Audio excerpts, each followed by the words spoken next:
So next I am going to start Newton's laws of motion. You might have already studied the statements of the Newton's laws in the school lessons, in the school level physics. Of course, you are also given the statements of these Newton's laws of motion in the first year intermediate textbook.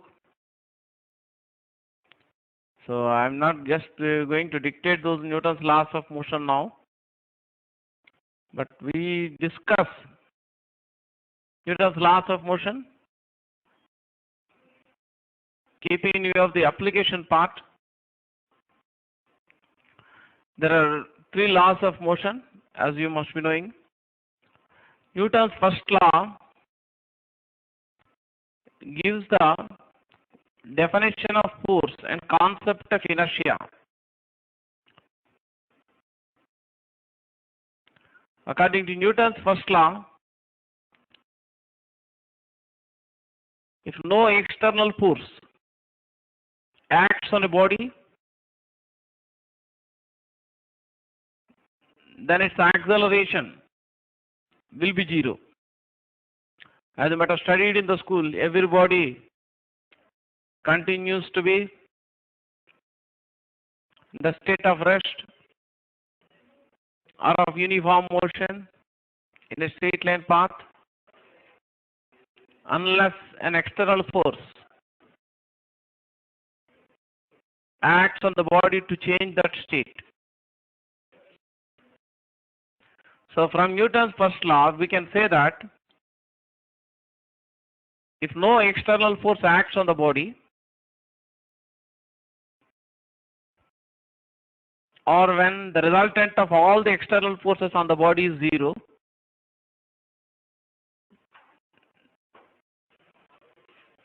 then the acceleration of the body will be zero. The acceleration of the body is zero means the body may be either at rest or may be moving in a straight line path with uniform velocity. We say that acceleration of a body is zero when the body is either at rest or moves in a straight line path with uniform velocity.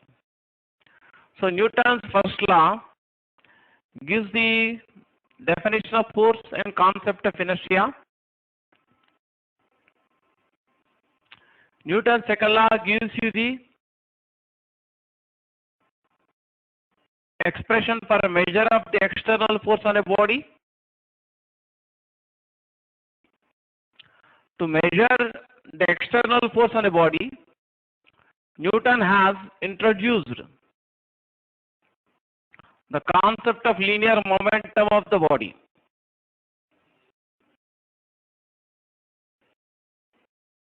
So at present, you just concentrate only on listening to my discussion. Don't write any notes. Later we will be given the PowerPoint presentation of all the conclusions of the discussion.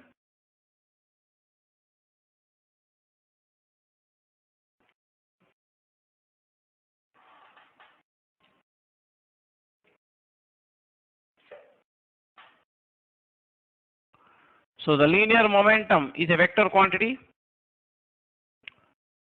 The linear momentum of a body is defined as the product of the mass of the body and linear velocity of the body. The linear momentum of the body is denoted by P bar in vector form. Mass of the body is denoted by M. And velocity is denoted by V bar. So linear momentum of the body is defined as the product of the mass of the body and its linear velocity. So linear momentum is a vector quantity. Direction of the linear momentum of a body at any instant same as the direction of its velocity V bar at that instant. According to Newton's second law, the rate of change of linear momentum of the body is directly proportional to the external force acting on the body and takes place in the direction of the external force on the body. According to Newton's second law, the rate of change of linear momentum of the body is directly proportional to the external force acting on the body and takes place in the direction of the external force. Of course, the unit of force in any system is defined in such a way so that the constant of proportionality becomes equal to 1. Therefore, from Newton's second law, we can say that the external force acting on a body or system is equal to the time rate of change of linear momentum of the body or system.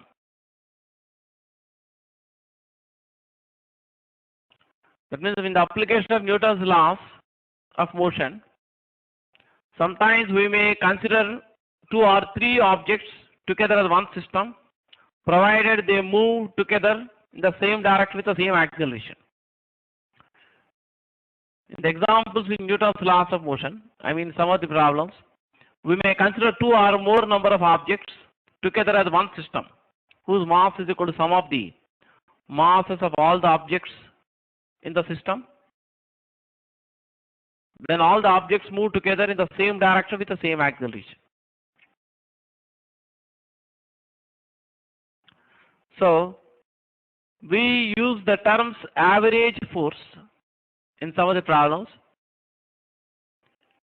and instantaneous force. Suppose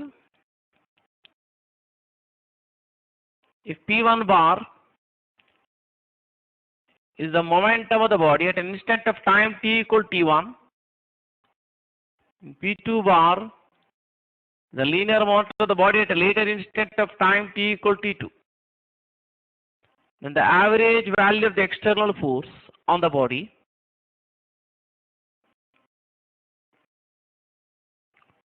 we write the average value of the external force acting on the body for the time interval delta t equal T2 minus T1 is equal to delta P bar by delta T, or we write P2 minus P1 bar by T2 minus T1.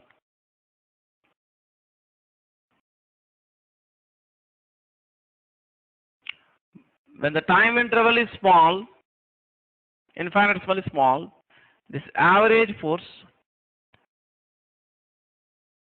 for the time interval delta t can be taken as equal to the instantaneous force at the instant t equal T1. So instantaneous external force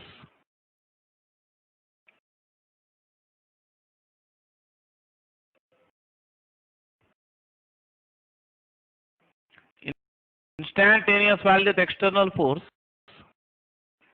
on the body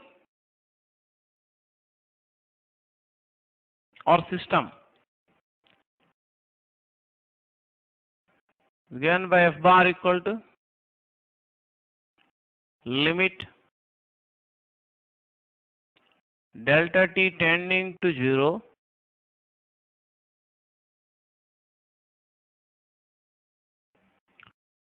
delta P bar by delta t, or instantaneous external force we write F bar equal to, in calculus notation, dP bar by dt. So dP bar represents the change in the linear momentum of the body during the infinitesimally small interval of time dt.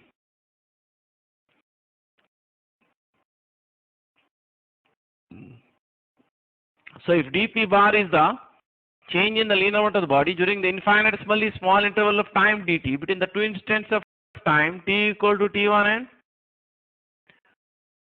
t equal T1 plus dt, then the instantaneous value of the external force on the body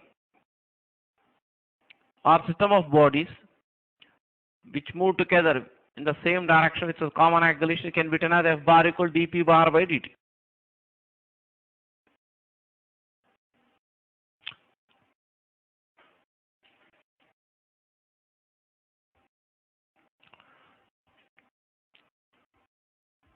So instantaneous external force acting on the body from Newton's second law is, we can write F bar equal dP bar by dt. P bar is the linear amount of the body, which is equal to the product of mass and linear velocity of the body. So in most of the problems we discuss in Newton's laws of motion, the mass of the body will be a constant. Only the velocity v bar of the body may be changing with the time. Of course, later we separately discuss about the examples of systems of variable mass. We'll deal it as separate topic, systems of variable mass. But in at present, in all the problems which I am going to discuss in Newton's laws, friction and other topics of mechanics, I deal the problems where mass of the body is a constant, but velocity v bar of the body may be changing with time. So if the mass of the body is a constant,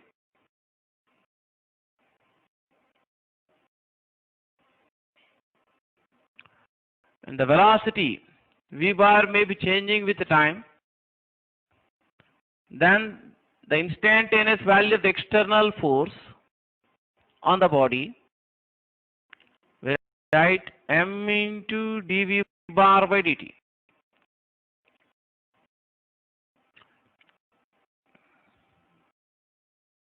So dv bar by dt represents the instantaneous acceleration of the body. dv bar by dt represents instantaneous acceleration of the body. Therefore, the instantaneous external force acting on the body can be written as ma bar.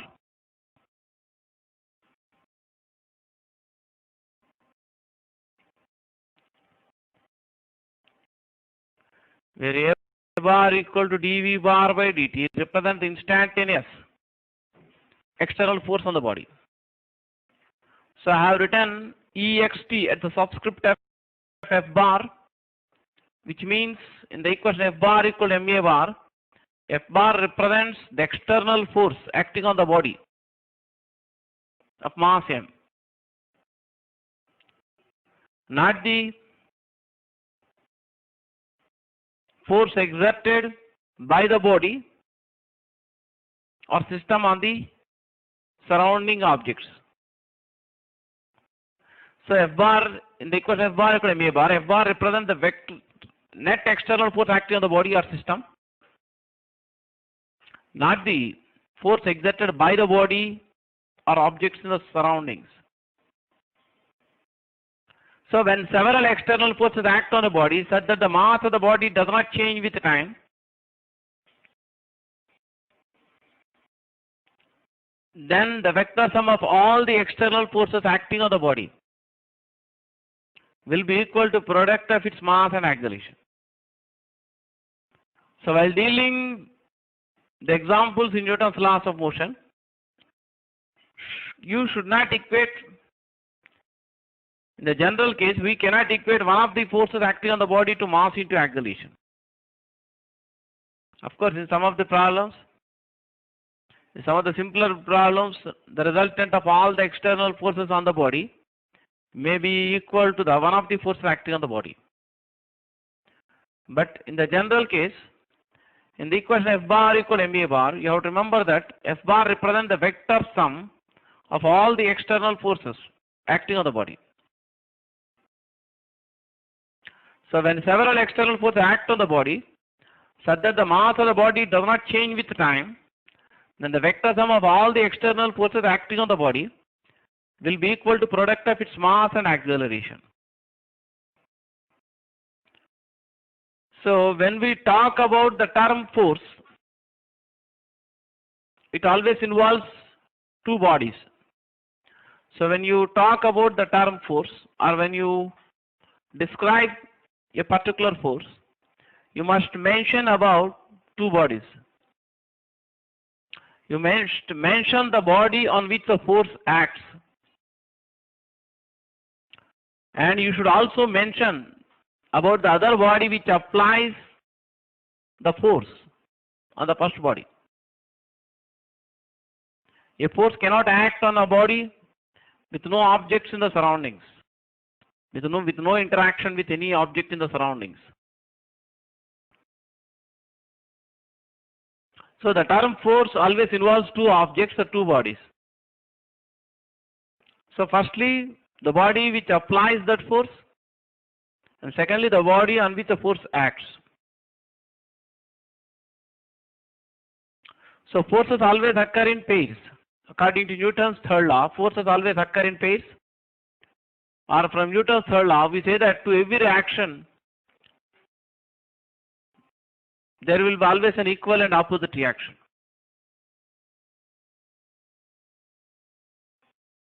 According to Newton's third law, to every action, there will be always an equal and opposite reaction. Suppose if two objects A and B interact with each other, means when I say when two objects A and B interact with each other, means they apply forces on one another, exert force on one another. Then the force exerted on the object A by the object B is mathematically denoted by F bar subscript AB.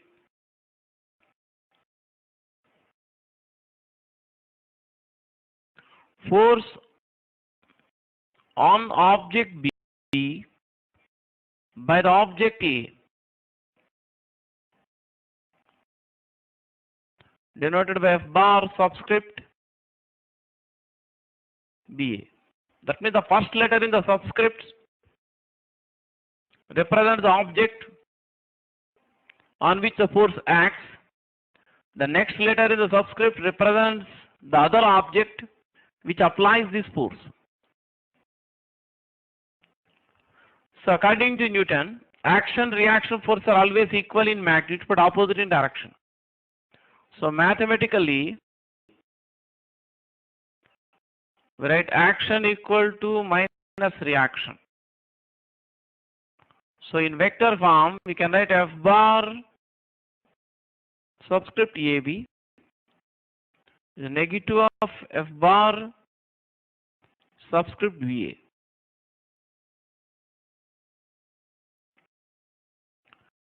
But modulus or magnitude of the force F bar on A by B will be same as the modulus or magnitude of the force on object B by the object A. So when magnitudes are considered, modulus or magnitude of F bar AB will be same as the modulus or magnitude of F bar BA.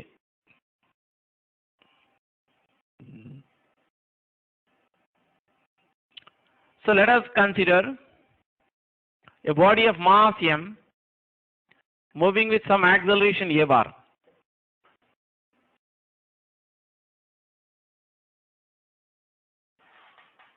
Let us consider a body of mass m which is moving with some acceleration A bar. Let us consider a body of mass m which is moving with a non-zero acceleration. So the body may be under the action of some forces applied by the surrounding objects, and the body may exert some forces on the objects in the surroundings. Let n denote number of external forces acting on the body of mass m which is moving with the acceleration A bar exerted by the objects in the surroundings. Let k denote number of forces exerted by the body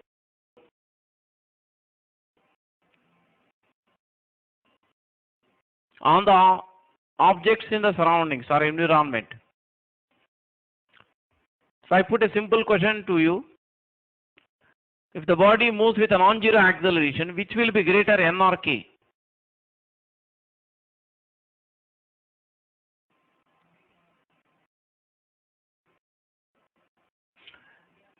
N will be always equal to k, irrespective of whether the body is at rest or moving with an acceleration.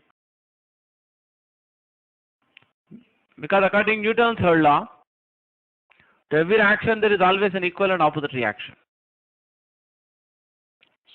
Suppose if the body which has mass m exerts a force of magnitude F1 on some object of mass m1, then this object of mass m1 exerts force of same magnitude F1 on the body. Suppose if the body exerts a force of magnitude F2 on a second object of mass m2, then the second object of mass m2 exerts force of same magnitude on the body in the opposite direction.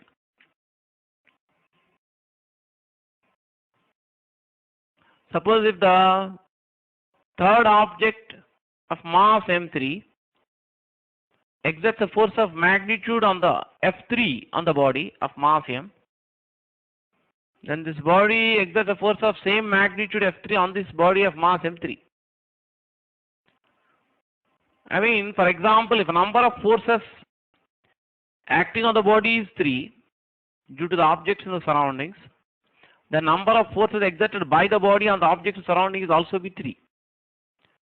But remember that when you are applying Newton's second law, F bar equal to ma bar. More precisely, F bar subscript ext, which means net external force on the body. So when several forces act on the body such that the mass of the body does not change with time, then the vector sum of all the external forces acting on the body will be equal to product of its mass and acceleration a bar. So if that means when calculating F bar external in this equation, F bar ext or F bar external on the left side represents the vector sum of the forces which are acting on the body. F bar ext does not represent the vector sum of the forces by the body. F bar ext represents vector sum of the external forces acting on the body, not the vector sum of the forces by the body. In case if you are applying Newton's laws of motion for a system of 2 or 3 blocks or system of objects which are moving together in the same direction with a common acceleration, in such cases the force exerted by one object or particle in the system on another object or particle in the same system is called internal force. And these internal forces do not enter into the equation of Newton's second law. Only the external forces acting on the system enter into the equation of Newton's second law. So before we go for the applications of Newton's laws of motion, I would like to discuss the term weight of the body, because most of the problems we deal in mechanics, the first external force which acts on the body is its own weight.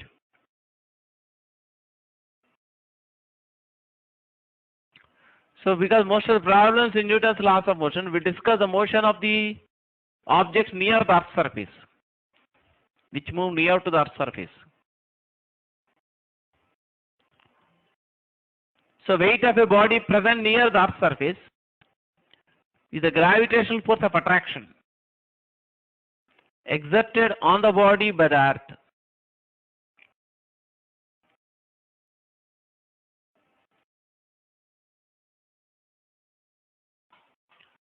Let us consider a small object of mass small m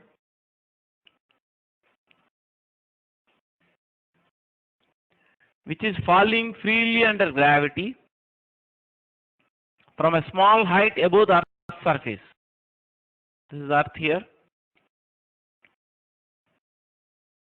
Let us consider a body of mass small m, which falls freely under gravity from small height above the Earth's surface, in the absence of air resistance.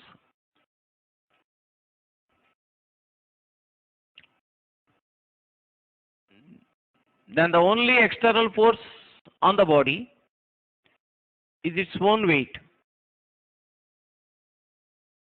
The magnitude of the weight of the body denoted by W. Weight is a vector quantity because force is a vector quantity.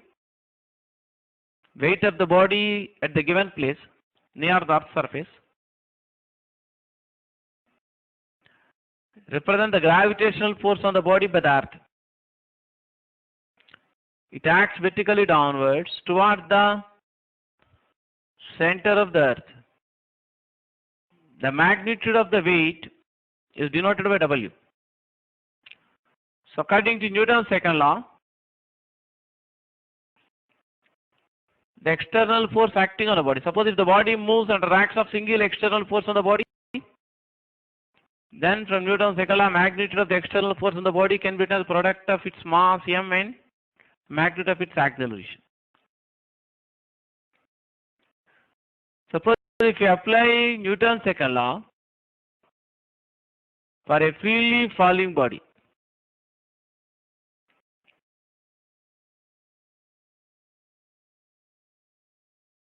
suppose if you apply Newton's second law for a freely falling body, then we can write, that means for an object of mass small m is falling freely under gravity from a small height. Small height means the height from which the body falls above the Earth's surface is negligibly small compared to the radius of the Earth. Then the acceleration of the freely falling body can be assumed to be constant, and we write A equal to g, where g is the acceleration due to gravity at the given place. And the only external force which acts on the freely falling body is its own weight, whose magnitude denoted by W. So applying Newton's second law for freely falling body, you can write W equal mg. So weight of the body at the given place near the Earth's surface will be equal to product of its mass and acceleration due to gravity at that place.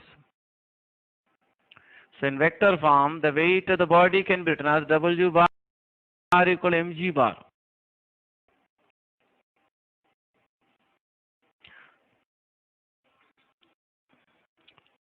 So weight of the body at the given place represents the gravitational force exerted on the body by the Earth.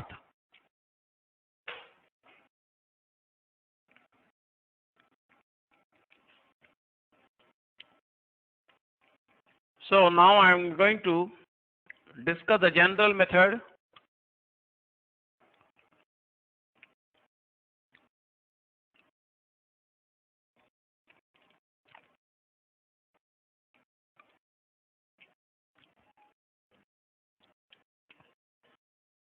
So I am going to now discuss the general method which we follow for most of the problems in Newton's laws and other topics in mechanics.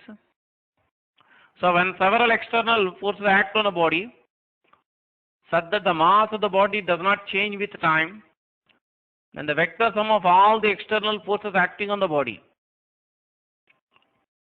will be equal to product of the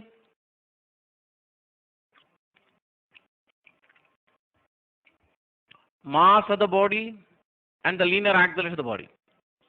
Therefore, to apply Newton's laws of motion in for any problem or exam application, we have to find the vector sum of all the external forces acting on the body. To find the resultant of all the external forces acting on the body, we must first clearly know what external forces are acting on the body in the given example. We have to clearly know what external force act on the body in the given example. For that, we have to observe what objects are present or what objects interact with the given body and the surroundings. So for that we follow a systematic procedure to find the resultant of all the external force on the body, called the free body diagram technique. So to clearly know what external forces act on the body and to find their resultant, we draw a diagram indicating all the external forces which act on the body. So this diagram, in which we indicate or show all the external forces acting on the body, is called as the free body diagram of the body.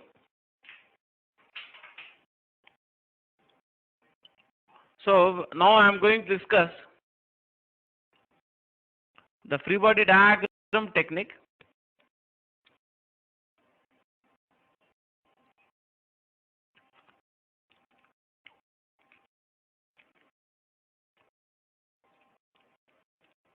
To find the resultant of all the external force acting on a body, and the body is under action of several forces in the same plane. That means I am going to discuss the method for forces in 2 dimensions. That means at present I am going to confine my discussion for calculation of resultant external force in the body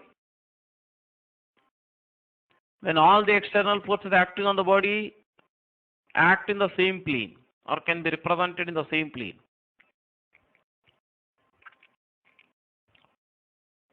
So in this first step in the free body diagram technique, free body diagram technique means the technique which we use for calculation of resultant external force of the body.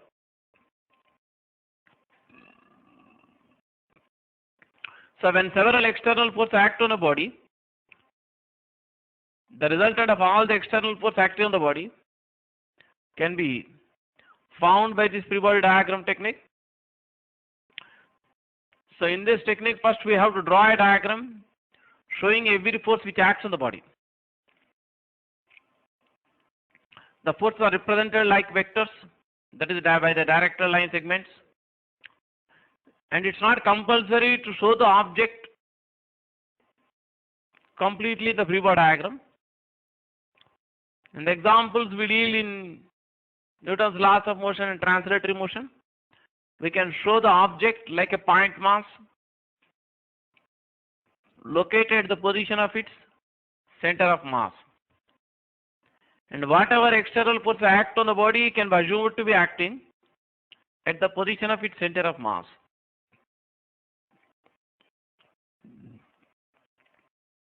So the first step in the free body diagram technique is draw a diagram indicating every external force which acts on the body. And these forces are represented like vectors graphically by direct line segments. So we draw all the vectors or forces acting on the body represented graphically by direct line segments, so the tails of all the vectors coincide with each other. Remember that when you are drawing free body diagram for a body, in the free body diagram of the body, you must show only the forces which act on the body. But you should not indicate the forces by the body or by the system in the free body diagram of the body or system. For example, if you are drawing a free body diagram for a block of mass m resting on a surface, then due to the contact, the body exerts some force on the surface, and from Newton's third law, the surface in contact may exert a force on the block, may exert a force of reaction for the block in the opposite direction. Suppose if the block of mass m rests on a surface, then due to the contact, the block exerts certain force on the surface, and from Newton's third law, the surface in contact exerts reaction force on the block. But when you draw the free body diagram for the block, in the free body diagram for the block, we must show only the forces acting on the block, but not the forces exerted by the block. So the force exerted on the block by the surface in contact should be shown in the free body diagram of the block. But the force exerted by the block on surface should not be indicated in the free body diagram for the block. Similarly, if a block is suspended by a string, the string may exert a force on the block. From Newton's third law, the block exerts force of same magnitude on the string in opposite direction. But when you draw the free body diagram for the block, you must show only the forces acting on the block in the free body diagram. You should not show the forces by the block in the free body diagram of the block. So the force exerted on the block by the string should be indicated in the free body diagram of the block. But the force exerted by block on the string should not be indicated in the free body diagram of the block. So the first step in the free body diagram technique is to draw a diagram indicating all the external forces which act on the body and not the forces by the body. Second step is we have to choose two mutually perpendicular directions as x and y axis. Please don't try to write the running notes when I am explaining. You try to concentrate only on listening. You will be given the notes later in my next class. The second step is we have to choose two mutually perpendicular directions as x and y axis. So one may get it out how to choose x and y axis. Most of the problems we discuss in Newton's laws and friction, the body will be moving in a straight line path.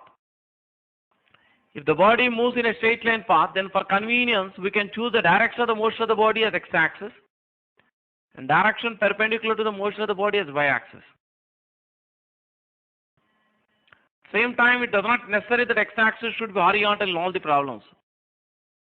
Suppose if the body is sliding down the inclined surface of a fixed inclined plane, which makes an angle theta with the horizontal, then the direction of the motion of the body, which is parallel to the inclined surface, can be taken as x-axis and direction perpendicular to the inclined surface as y-axis.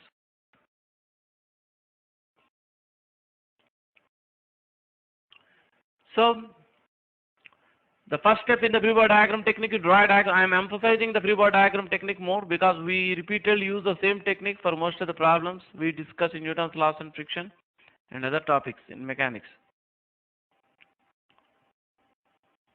So first step is draw a diagram indicating all the forces acting on the body, which we call free body diagram of the body. Second step is we have to choose two mutually perpendicular directions as x and y axis. In case the body moves in a straight line path, then for convenience usually we choose the direction of the motion of the body as a positive direction of x-axis, the direction perpendicular to motion as y-axis. Then to discuss the technique, I just show some forces in the diagram. Don't mistake that every free body diagram will be similar to what I have shown in the figure. May not be similar to what I have shown in the figure. It may be different.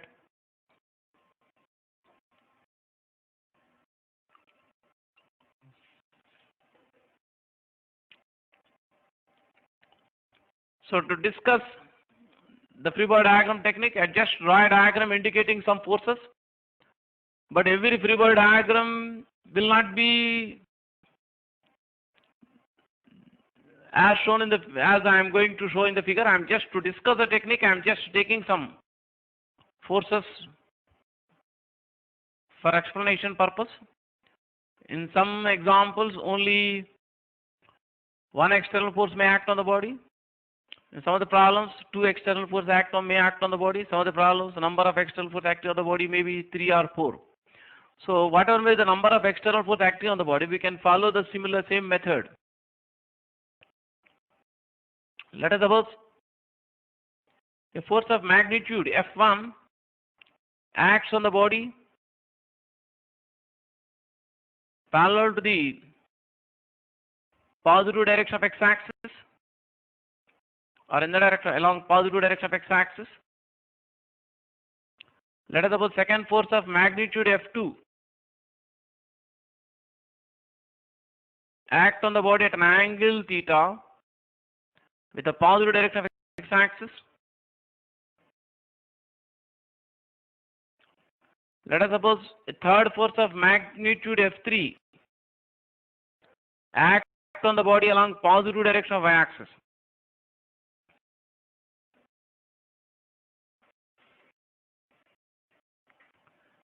Let us suppose a force of magnitude F4 act on the body at an angle alpha with the positive direction of y-axis, as shown in the figure. Let us suppose a fifth force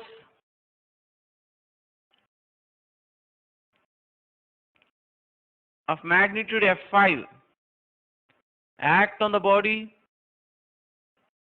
in the negative direction of x-axis.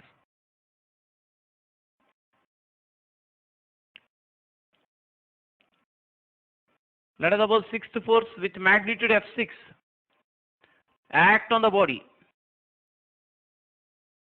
at some angle beta with a negative direction of y-axis. And let us suppose seventh force with magnitude F7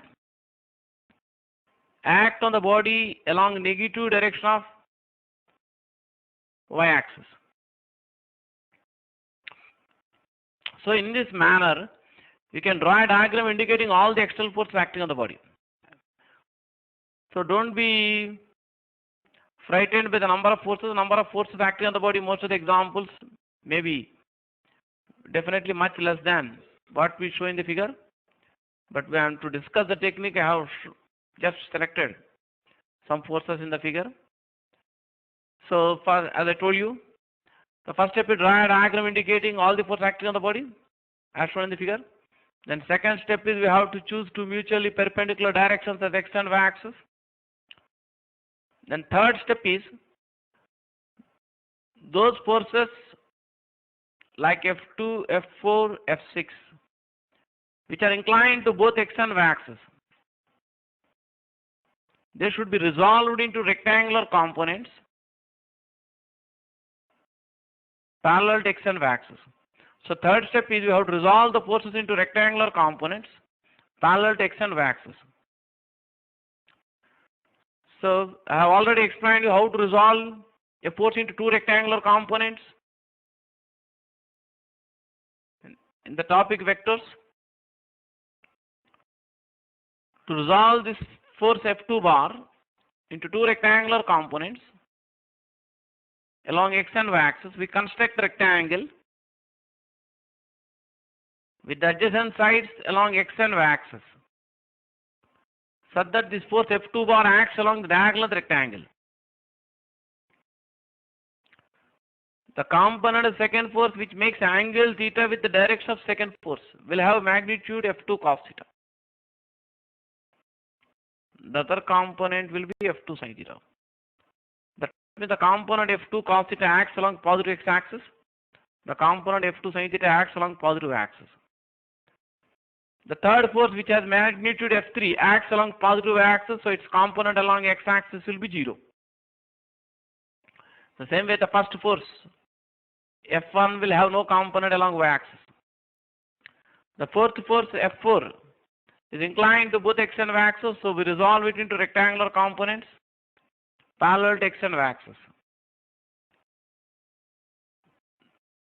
For that, we have to construct a rectangle with adjacent sides parallel to x and y axis, so that this force F4 acts along the diagonal of the rectangle.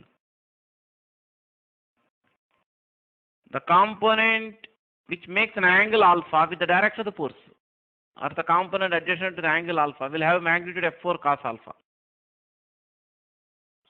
The other component will have magnitude F4 sin alpha. The fifth force, which has magnitude F5, acts in the negative direction of x-axis. Its component along y-axis will be 0. The sixth force with magnitude F6 is also inclined to both x and y-axis. So we resolve it into two rectangular components along x and y-axis. For that, we can construct a rectangle with adjacent sides parallel to x and y-axis, such that this force F6 acts along the diagonal of the rectangle. So the component of the sixth force, which makes angle beta with the direction of the force, will have magnitude F6 cos beta. The other component will have magnitude F6 sin beta.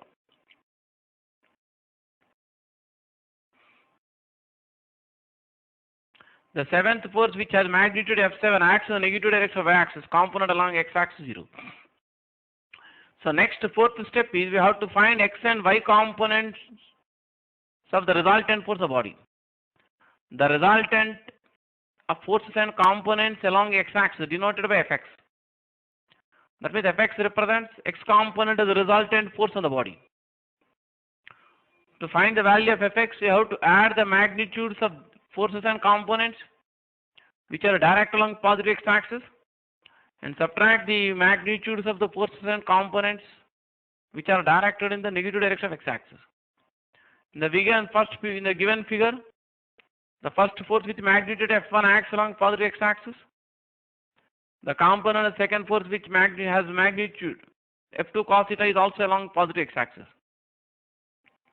The component of the fourth force, which has magnitude F4 sin alpha, is directed in the negative direction of x-axis. Here alpha and beta in the present discussion are less than 90 degrees. The component of the sixth force with magnitude F6 sin beta acts in the negative direction of x-axis.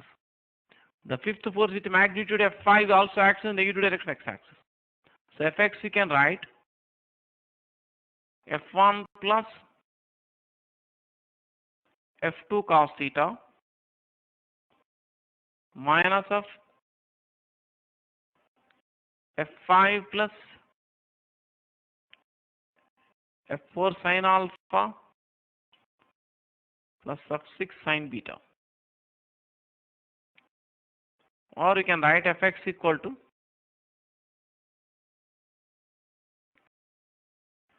F1 plus F2 cos theta minus F5 minus F4 sin alpha minus F6 sin beta. Similarly, we find the y component resultant force on the body, which is denoted by Fi. That means here Fi represents the resultant of force and components parallel to y-axis, or you can say Fi represents y component of the resultant external force on the body. To find Fi, we have to add the magnitudes of the forces and components which are direct along positive direction of y-axis, and subtract the magnitudes of the forces and components directly in the negative direction of y-axis. So in the figure shown there, the component of second force with magnitude F2 sin theta acts along positive axis. The third force with magnitude F3 also acts along positive axis. The component of the fourth force with magnitude F4 cos alpha acts along positive axis. The component of sixth force with magnitude F6 cos beta acts in the negative direction of axis. The seventh force with magnitude F7 also acts in the negative direction of axis. So we can write Fy equal to F2 sin theta plus F3 plus F4 cos alpha minus F6 cos beta minus F7. So we'll continue the discussion in my next class.